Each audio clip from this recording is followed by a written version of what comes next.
இது ஒரு இளவரசன் கதை. சிறையில் தள்ளப்பட்டவன், தீயில் எரிக்கப்பட்டவன். ஆனால் அவனது ஆற்றல் மற்றும் நம்பிக்கையால் அரசனான் இன்றளவும் நம்மால் பேசப்படுகிறான்.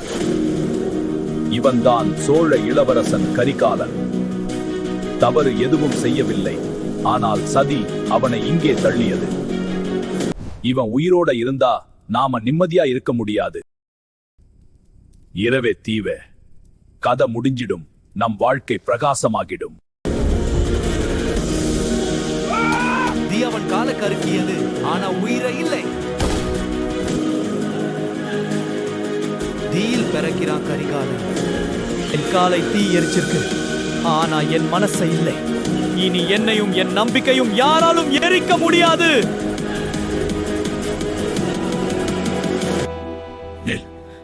யார் நீ? இன்று நான் யாரும் இல்லை, ஆனா ஒரு நாள் நான் யார் என்று உலகம் சொல்லும். கரிகாலன் தன்னை தானே செதுக்க ஆரம்பித்தான். குழுக்களை ஒன்றிணைத்தான், படைகளை உருவாக்கினான்.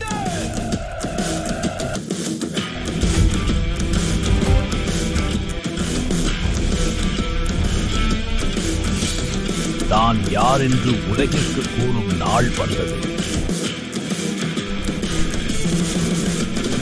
இவன் போராட்டம் இப்போதான் ஆரம்பம். சிறையிலிருந்து தப்பித்தவன் இப்போது 13 அரசர்களுக்கு எதிராக. அவன் ஒருவன்தான், நாம் 13 பேர். அரசே, நம்மிடம் சிறிய படைதான் உள்ளது. எதிரி வலிமையானவனாக இருந்தால் அவன் வலிமையை எங்கு உபயோகிக்க முடியாதோ அங்கு அவனை நிறுத்த வேண்டும்.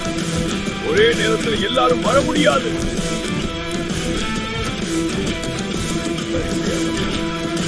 ஒவ்வொரு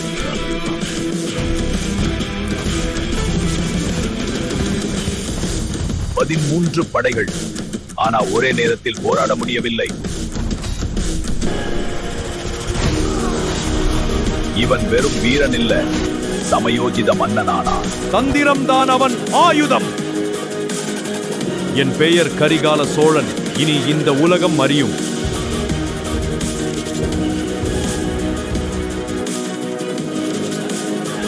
இவர்களை என்ன செய்வான்? கொன்று விடுங்கள் மன்னா. இவர்கள் யாரோ ஒருவரின் மகன், யாரோ ஒருவரின் தந்தை, யாரோ ஒருவரின் துணை. கொல்லாதீர்கள், கைதிகளாக்குங்கள். மன்னா, இத்தனை கைதிகளை வைத்து என்ன செய்ய போகிறோம்? என்னை அழிக்க வந்தவர்களை வைத்து என் நாட்டை உருவாக்க போகிறேன்.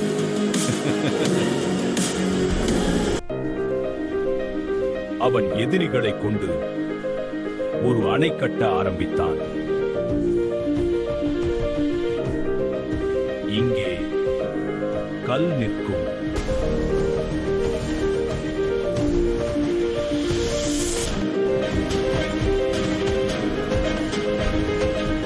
காலம் கடக்க அவர்கள் ஒரே உறுதியுடன் கட்டுமானத்தை உருவாக்கினர்.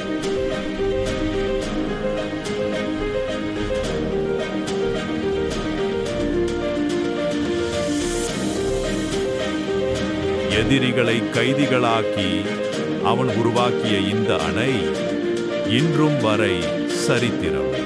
அதுதான் கல்லணை. கரிகாலன் எதிரிகளை மட்டுமல்ல, மக்கள் மனதையும் வென்று இன்றும் நம்முடன் வாழ்கிறான்.